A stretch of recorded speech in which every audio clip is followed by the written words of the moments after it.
Hello and welcome to the Train Right podcast. Today's guest, we have Corrine Malcolm.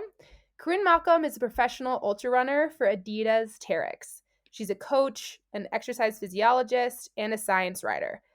Since starting ultrarunning in 2016, Corrine has finished in the top 10 at Western States twice, fourth in TDS at UTMB, and most recently, she set the women's supported FKT on the 171-mile Tahoe Rim Trail in a time of 44 hours and 51 minutes. Corinne struggled to write this intro because she thinks her affinity for cheese is far more interesting than running around in the woods. When she's not running for frankly eating cheese, Corinne enjoys exploring outside on her bike or skis, hanging out with her dog Petey, and making a mean pie. Hi Corinne, thanks for joining us. Hi, thanks for reading my really, really awesome introduction. I really love it. It's so you. So I'm super excited to chat with you because we're friends and well you're also a coach with CTS, so we have a lot in common in that way, but you recently just crushed a super awesome fastest known time on the Tahoe Rim Trail. And yeah, I'd like to kind of dedicate this episode to talking about what it takes to run a 100 plus mile effort. Um, so from there, let's dive in because this record, tell me about it. It's been around for how many years? And it was set by Chrissy Mole. Yeah, so the Tahoe Rim Trail supported women's time has been around since 2015 when Chrissy Mole was the first woman to go under 48 hours, which was pretty huge at that point in time. I think it was the second or third fastest overall. So it was a pretty big accomplishment when Chrissy said it. Yeah. Since then, the men's time's been lowered. The Tahoe Rim Trail got a ton of attention this summer with Hmm. women's unsupported time being broken, the men's unsupported time being broken, and the men's supported time being broken. And then finally, with me, just a couple weeks ago, breaking the women's supported time, we have reset the record books on the Tahoe Rim Trail in Yeah. 2020.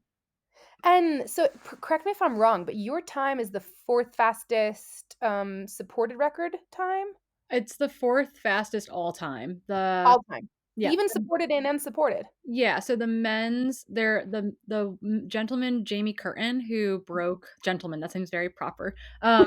Jamie set the men's unsupported record this summer on the TRT, and at one point he was ahead of Killian's supported time, and he faded a little bit, and so he set a blistering pace Mhm. for an unsupported time in July, which was kind Mhm. of bonkers and mind blowing. Um, so it's mine with his time included in there is the fourth fastest. Oh my gosh, I love that.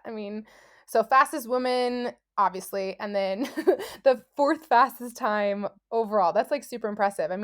I think that we actually shared the same coach, Adam St. Pierre, and he's always telling me that, women can the longer that the distance is, the kind of closer we get to the men. So I love seeing this in action. Yeah, and I think there's probably a couple more hours to be taken out of the women's Hmm. FKT time on there. Right now it's I think I was 8 hours slower than Adam Kimball's time on the Okay. trail. And so I think that can come down a little bit more. He ran an amazing run. I mean, he broke Killian Jornet's record by Yeah. like 80 minutes or something, which is pretty impressive. Yeah. And he's actually local to the area, and he came out actually to kind of emotionally support my crew. It was pretty fun to see him out there in the middle of the night, Oh and my gosh, and crew that's stop. awesome. So, I guess so tell me where did you get the idea from? And with that, like the desire to run farther than 100 miles. Yeah, so there are a couple of factors in play there. I The TRT has been on my radar for a couple of years Yeah. now. Kind of shortly after Chrissy said it, Mhm. I've looked up and admired Chrissy for a very long time. Yeah. Kind of having a different entry into the sport, getting to see. I mean, she came in at a pretty young age, Mhm. particularly at that time of ultra running. She was like unusually young to be in the sport. She's got the youngest ever Grand Slam finisher. So I thought that Mhm. was like, I noticed that when I was coming into ultra running, because Mhm. I started ultra running when I was 26, and that was that is how old Chrissy was when she was the youngest ever Grand Slam finisher. So kind of mind blowing. Yeah. So I've been following her and following just kind of what she was up to. So saw the record there, and then had the great privilege to help crew Magda Yeah. her FKT attempt on it last fall, basically a year before I went and ran my own attempt on it, Mhm. and watched her, grit her way through a hard day. Yeah. Started out ahead, well, hard 2 days. Started out Yeah. ahead, kind of slow fade. There's a lot of walking involved, Yep. which I think people underestimate, and so, got to be a part of that crew last year and paced her for a little over 40 miles of her attempt. And actually, it was on my radar for this season, independent of COVID. It was kind of a Yep. thing that I was thinking about doing at the end of my season, assuming we had a weather window. Yep. I guess the other part too is that I've had a lot of athletes who run crazy long races, who train for, the races in the Yukon that are, 200 plus miles long, and the, Moab 240 and Bigfoot Mhm. 200 and these races. I've got an athlete doing a race um, called California Untamed. He was supposed to do it this year, but we'll do it next year, which is 330 miles in Ooh. California.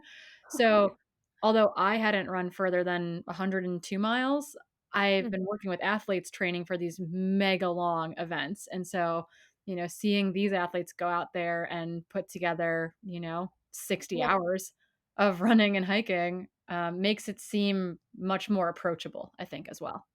Yeah, and so that actually leads me to my next question. So, I mean, obviously, you have experience coaching other runners to run these super long distances. Would you say that it's necessary to have an experience or kind of a comfort with running 100 miles, or like running a 100-mile event or 100-mile race before you start kind of attempting bigger distances? I think there's a natural progression there. You learn a lot every time you take a step up in distance, right? If you go from 50 miles to 100 miles, like that's a big jump, and Mhm. it's one that you kind of only get to make once Mhm. to experience that big change. So I do think, and you get comfortable running 100-mile races. You're using a 50-mile race as a training run in a Mhm. lot of ways, right? Yeah. Ostensibly. And so I think the same can be said for kind of these ultra long distances, the 100 plus mile adventure runs or races where, all of a sudden you can use a 100-mile race in the build up to that, which is kind of wild to think about. But I think there's, some logic of having to be out there for that long, to be on your feet for that long. Maybe it's not super close to your event, but I think having to do that in the year leading up to your big adventure is important because it allows you to work through things that you might not be able to work through in training otherwise. Yeah. And so, so for you, I mean, can you tell us about your background with 100-mile races specifically? Yeah, so I started running ultras in 2016 in Mhm. part because I had done about a year of trail running prior to that. I come from a Nordic ski background, so Mhm. we spend our summers and falls training in the mountains, going on long runs, so very natural transition. Mhm. And my dad kind of encouraged me to run longer. He thought that I would be better if I ran longer, which is kind of a very dad thing to say. And so, we were moving from Montana to the Pacific Northwest, for Steven, my partner, to train on the mountain bike more efficiently and for myself to go to graduate school. And, all of a sudden I was looking at the ability to run year round. There wasn't going to be snow. There wasn't going to be this season, like the seasonal shift to another sport, Yeah. um, which I do still crave. I crave seasonality, but it also opened up this window where I was gonna be a time crunch graduate student Yeah. running through a very wet Pacific Northwest winter, and so having something kind of big and scary to train for seemed like a really great idea, and Gorge 100K happened to be on my 26th birthday, so getting to run Right. 62 miles on my 26th birthday was pretty awesome, um, and that was my intro into ultra running, and then the following year, 2017, I got into Leadville. Yeah. and that was gonna be my first 100. I found out that I got into CCC, one of the UTMB races, and Leadville, I found out, like, within a couple days of each other, Mm. and if you know my running style, you would think that I would wanna go do CCC, Yeah. but I, like, heard that I was getting into Leadville, and I was so much more excited about that, Yeah. even though it, like, is a very runnable course, I was living at sea level and it was at altitude, like, that made me so much more excited than the Yeah. idea of going to Europe to race CCC, which now I think is kind of funny, but, so did Leadville in 2017, um, and had a qualifier for the Western States Lottery then, and so put in for the Western States Lottery, for the second time, I guess, and got drawn on the wait list. So all of a sudden, I went from running Leadville to being on the Western States wait list, and then getting to run Western States in 2018, finishing in the top 10, running it again in 2019, Mhm. finishing in the top 10, and then electing to not run it this year because I wanted to do other things. Lo and behold, 2020 kinda canceled everything. Yeah. Um, No, but I that's mean, kind of my it's so funny because, I mean, like you say, I mean, I think you and I also have a similar running style. We like the mountains, we like the steep elevation gain, and then you're, like, doing these hundreds that are, like, super runnable. yeah, like, why did I run Leadville in Western States? No one knows. But, I mean, you did pretty well, so I think it makes sense, it's okay. I mean, this goes to show that, like, mountain running is transferable to speed. Who would have Yeah. thought? Yeah, and honestly, coming from a ski background, I am very comfortable running very slowly, which Mm, probably, serves me well when it comes to being in the mountains all day because yeah, I do have a slower pace that I feel very comfortable in as opposed to, like, a very high running pace. mm, But doing Leadville and doing Western States was actually a really good learning experience for me to have to run flat, to have to yeah, train on, like, runnable terrain, mm, um, and work on my, like, running economy and just becoming more mhm. efficient because otherwise, you put me out on the trails and I, like, naturally wanna run 10-minute miles all the time. Oh, yeah. And so 'cause it's, like, low aerobic, easy movement. It was good. It was good for me, but I am so excited to have graduated from that phase of my training and getting to do, like, slower, big mountain things now. Oh, I completely agree. I mean, so this is perfect segue into, like, how did you actually prepare and train for the Tahoe Rim Trail? Like, was it, I guess, kind of just like walk me through it. Was it different than how you would approach a 100-mile training, training block? Yeah, so it was interesting. So this was supposed to be, like, tacked on to the end of the season, I was supposed to do TDS this year at UTMB. So there was kind of going to be a natural training block that would have led me to, TRT fitness as well, just, long mountain days. Yeah. Um, but that was kind of thwarted. Um, and so we kind of shifted to and we, like, didn't feel comfortable traveling. We did go to Yeah. see family in Washington in June, kind of in, like, the safest manner possible. Yeah. But I was training in San Francisco a lot, and so that led to, an Everesting project, and I ended up choosing the least efficient Everesting route possible, Everesting being where you go up and down the same hill over and over again until you climb 29,029 feet, and I chose Mount Tam Oh in my our gosh. backyard, and there's a route up Mount Tam, like the traditional Tam Hill climb from town, which is a little over 3 miles to the top, and it gains, like, just about 25,000 feet, Mhm. or 2,500, not 25,000, I was just gonna 2,500 say, feet. You're like, "Wow, 1 lap." just So one lap. You're I had good. to do 12 laps, and it was almost 30,000 feet total going up and down the same route, and so I did that in July, end of July. So that was an 80-mile effort with almost 30,000 feet of climbing. So TRT Mhm. is, 100 more miles with, no more climbing. So I Mm. felt like that was a good long day on my feet. Yeah. And we also had some kind of we that rolled into fire season for us, which is also, like, threw a wrench into a lot of plans, Oh, yeah. just dealing with smoke. But I had a couple weekends where I was able to go up to Tahoe, and put in some, like, big days on the Tahoe Rim Trail itself just to see the sections that I hadn't seen yet.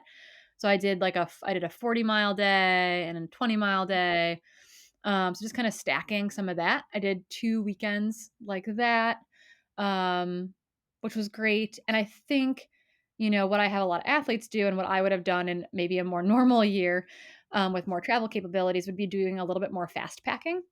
Um, Mm, so going out and doing, a 60 to 80 mile, like 2 day, mhm, carrying a light setup, eating cold food, but carrying a little sleep setup and going out just so that that's not really training for sleep deprivation. That's not really, necessarily super specific to a supported FKT where you're not going to be carrying as much weight, but it's just really good trail time. And so for my athletes who are doing like Moab 240, mhm, or Bigfoot, where they're going to be carrying a sleep setup potentially and some more safety equipment because they're out there on their own.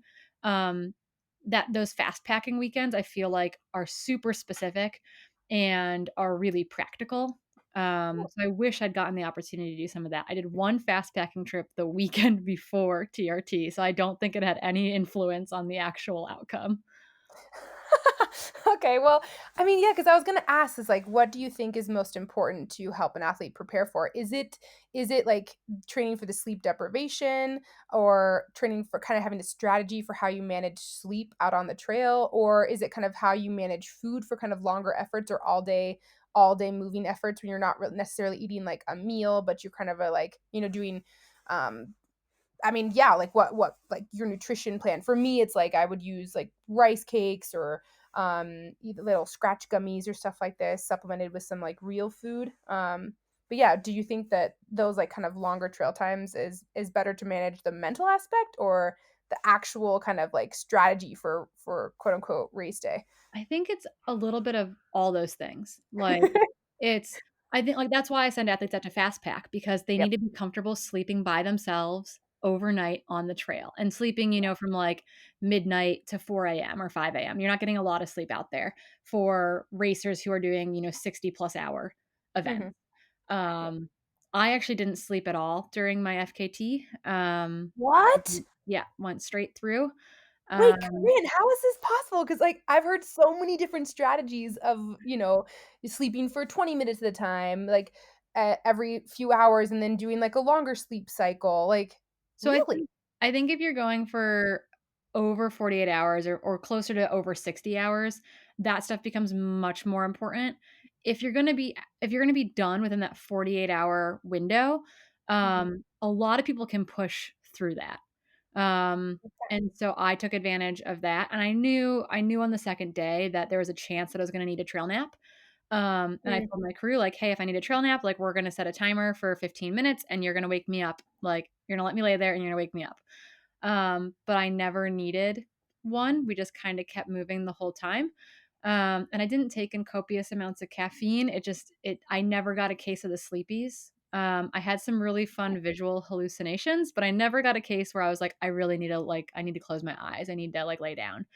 Um, okay. but I think practicing for most people running 200 plus mile races are going to be over 60 hours. And so for them, I think practicing sleeping out on the trail by yourself, because it can be a spooky experience, is really important. I think Yeah, you really want to be comfortable, feeling safe, feeling confident in your little sleep setup, all that kind of stuff. Um, I think that this, like, if you're going under 48 hours or if you're going over 60 hours, I think in the 2 weeks leading up to the race, there's been some good research on sleep banking, which just means, mhm, like, trying to get as much sleep as possible mhm, in that time leading up can be helpful, um, for the event itself, just having extra sleep in the bank. So maybe if you normally sleep 7 hours, trying to get 9 hours. Just trying to go to bed a little bit earlier and trying to stay in bed as long as possible, which can be hard if you have a puppy or children or, work, a job that requires you to be up at a certain time. yeah, So it's definitely a little bit, can be difficult. So I definitely, like, did not go on some early morning runs with friends and that kind of stuff yeah, time leading up to it because I wanted the sleep. But I was also in a weird position where I set 4 different dates for this. yeah. I was And gonna ask you about that. I joked that I was incredibly well tapered because my initial date was the 29th of August, and Yeah, that got smoked out. And mhm, then my next date was the 11th of September. and Mhm. the forests were closed, so could not run. And then I was gonna go unsupported with my really good friend Devin Yanko on the Yeah. 7th of October during the full moon, and that got smoked out. Oh. Um, and then, I went, I we, like, realized we had this window coming, like, clearing, and so all of a sudden, you know, on Tuesday afternoon, we decided that I could start on Sunday. Oh So, my it god. was like, 4 or 5 days notice and getting a small crew together. I had planned to have 2 pacers for every section so that I wouldn't have to stop to get stuff out of their bag, they'd be able to carry everything for me, minus, like, Mm, me being able to put a water bottle on myself. Um, and so that got pared down to basically 1 pacer for every section except for the Desolation, where I had both my roommates, mhm. out there with me. Which is good because that's a very, very long section, and it was very late it was from mile 122 to 156, so it was good to have them both out there. Yeah. Um, but so there's lots of different strategies that are important, and it's important to, practice eating different things because it's Yeah. not I actually ate not too differently than I normally would in 100. I relied primarily on sports nutrition products. Um I was using a combination of actually products from GU. Mhm. Their new liquid gels are really easy for me to eat, but also, like, I utilize the spring oatmeal the spring energy oatmeal packs. They're, like, 300 Ooh. calories, and they taste so good.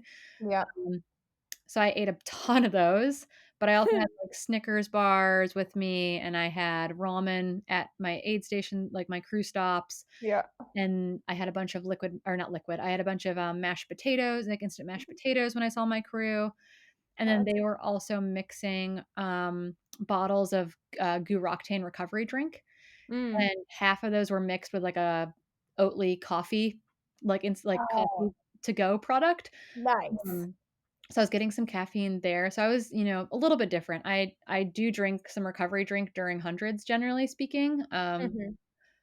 Huh. when I've got a good crew stop, Yeah. taking a bottle of that because it's just different Yeah. taste, different calorie coming in, a little bit more satiating because 'cause it's got some Yeah. protein. So I did that, every 20 miles essentially when I saw my crew, I'd get a bottle of recovery drink mixed to go.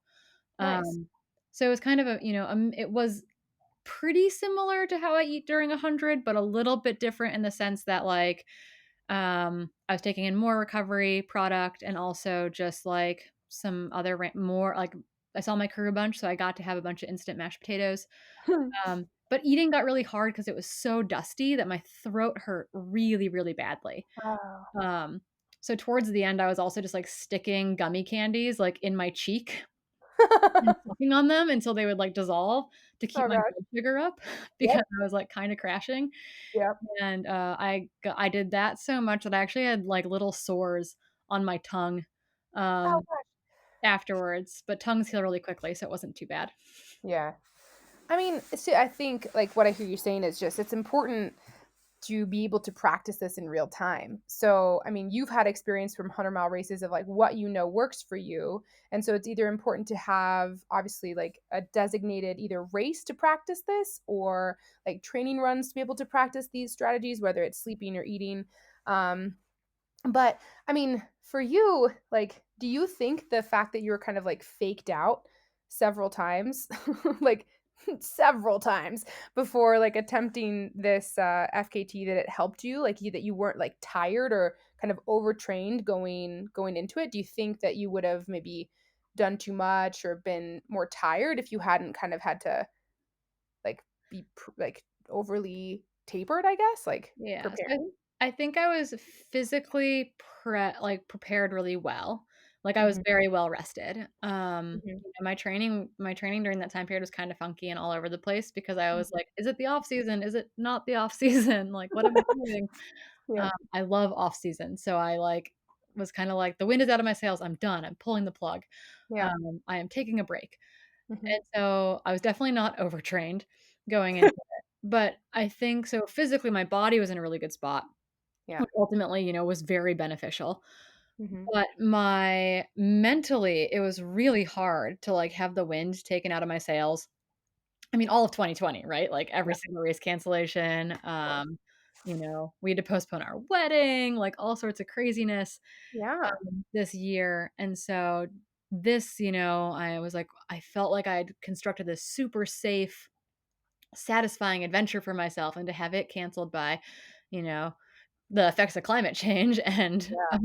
raging a very, very early start to our fire season here in California. Yeah. Um, that was mentally really hard to like, keep stepping up to the plate. And so Right. I think that was a struggle. So it was kind of, a blessing in disguise maybe that I was so well rested. Mhm. Um, because mentally going into it, I was like, "Oh, what do I do?" But honestly, what really, really helped was my teammate Abby Hall went out on the JMT and had, kind of a solo vision quest on an unsupported JMT attempt, um, Yeah. and just missed it. And I thought it was really cool, and then they put together a great video, and just, like, listening to her talk about, like, her experience out there, I was like, "I really want my own vision quest, like, how can I can still do this, right?" And so, that Yeah. was actually, like, seeing other people get to adventure, like, fired me up just enough, to see Megan Hicks and Sabrina Stanley go kinda back and forth on Nolan, like, that stuff fires me up and gets me excited, and so it felt so good to attempt it. But my mindset going into it wasn't, initially my mindset was like, we're taking Chrissy's record. Like, I am going for this thing. Like, very much like, Adam's initial splits for me had me like 5 minutes behind her record. And I was like, Yeah. Adam, why am I running this then? Like, I want to That's beat it. awesome. And so my initial like mindset going into my first attempt was like that, like we are taking this record. Yeah. Fast forward to it being canceled 3 times, and my mindset going into it was, I wanna complete the TRT, Yeah. which is, like, probably more indicative of my natural tendencies Yeah. when it comes to big challenges, is, like, I need Mhm. to go do what's best for me, not necessarily results oriented. Mhm. Um, and so maybe that was a blessing too, to go into it being like, "I'm gonna go run my best, and if, like, we get the record, awesome, but my main goal is just to, like, get this thing done." Yeah. So maybe that was a blessing in disguise too, to have reset my mind frame going into it with that as Yeah. well. But, I put together really conservative splits for my crew, like 5 minutes under Chrissy's record, like, There we go. I was like, "We're gonna take it by 4.5 minutes or something." Um, so it was Oh, no. pleasantly surprising to be ahead. I knew we were gonna be ahead early, but I didn't know that we were gonna hold, Yeah. like, that much ahead for the entire thing. And can you remind me, I mean, Chrissy was the first to go under 48, obviously, and the previous record was 46, I believe? Her Almost record was 47? 47:29. 47:29. So you took like 44 minutes, 44 hours, 51 minutes. Yeah, so I took So 2 hours and, like, 36 minutes or something off the yeah. record. I mean, yeah, like, I was talking about it, like, with Adam, so, obviously, Adam's our same coach, but I was just like, "Man, I'm so impressed with you," because, I mean, I know mentally speaking, like, to do these big events, you have to, like, hype yourself up and, like, get psyched to do it, and so to have it be kind of postponed on 3 separate occasions, like, to be able to just be focused to even start it and then continue to push through, like, even when you hit highs and lows throughout the entire event, like, that, I think, to me, regardless of the impressive time, I feel like the mental things that you had to tackle and continue to tackle on this attempt or just it's just so impressive. And, I mean, yeah, like, how did you keep going? Like, did you experience a lot of lows? I still cannot believe that you didn't sleep. I so it's interesting, and this has always been how I am, and I don't understand it, and I don't know if there's a way to fix it, but when I pin a race bib on, and this, although I was not wearing a bib, in very much was like pinning a race bib on, Mhm, um, I can handle all of the little things that go wrong so well. Um mhm, I think, this was kind of ingrained in me when I used to do biathlon, so shooting and skiing. I was kind of mhm, reiterated over and over again, like, you can't control the things that you can't control. mm, You can't control when you come into the shooting range and it's really windy. Like, you can't control the wind, I'm sorry. And yeah, so I think that is a mentality that I've brought into ultra running with me is like, I can only control the things that I can control. Like, I can control what I eat for dinner. I can control what time I go to bed at night. I can Mhm. control, continuing to feed and drink and all that kind of stuff. So, like, my attempt was not perfect. Like, I beat my crew to the 41-mile mark. Like, they were not there when I got there. Uh, and luckily they were only 5 minutes out or 10 minutes out or something. But it's like, and I left and the boys were like, "Oh my goodness, like, oh, Corinne wasn't angry, like, that's good." And Devin, who had just paced me for 41 miles, was like, "Oh, just you wait. If she misses this record by 10 minutes, I don't think she's going to be very happy with you." So, but that's just how I am when I race. I'm really compliant. I joke that I'm like a compliant 3-year-old. Like, you tell me what to do and I'll do it. And I'm not that way in normal life at all. Like, I struggle to, like, adapt to, like, things that I can't control, which is insane that I pin a race bib on and I'm like, "I am in complete control right now."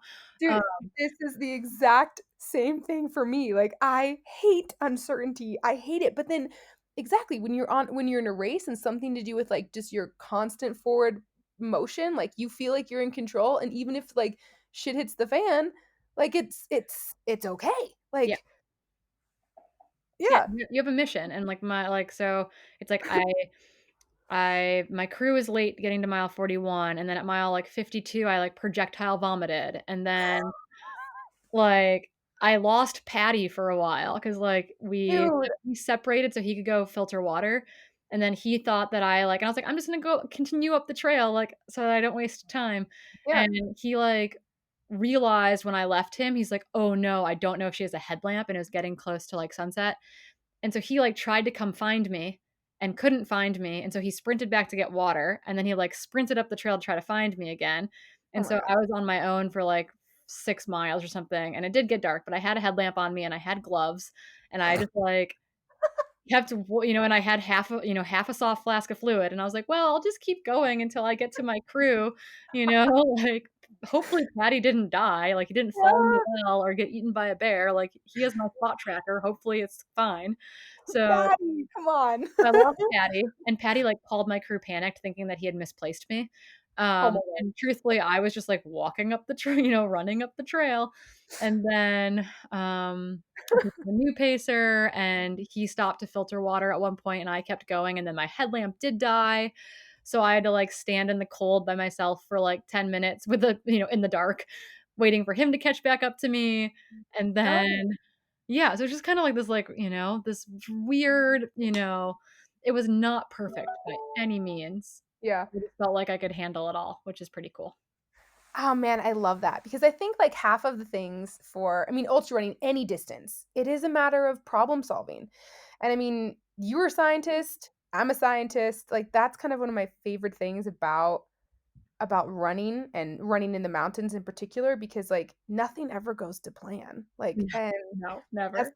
like that's kind of the fun thing about it because you get to just problem solve as they come and it's like I feel it's like those little like accomplishments that you're like okay I figured this out like I can keep going I can go like how to meet my next crew or I mean I just feel like every little thing problem that you solve it gives you a little bit more energy um but still I'm gonna have to call Patty man he's my teammate and like come on he's got to like do better than that at no, but Oh, yeah. it was so cool to, like, watch the whole community, like, every little city has their own little community of runners, but the San Francisco, like, the Bay Area has a really unique and, like, tight-knit community, so it's really cool to be able to watch, like, virtually, like, kind of follow your supported effort and, see my friends, like, running with you and, like, it's so cool.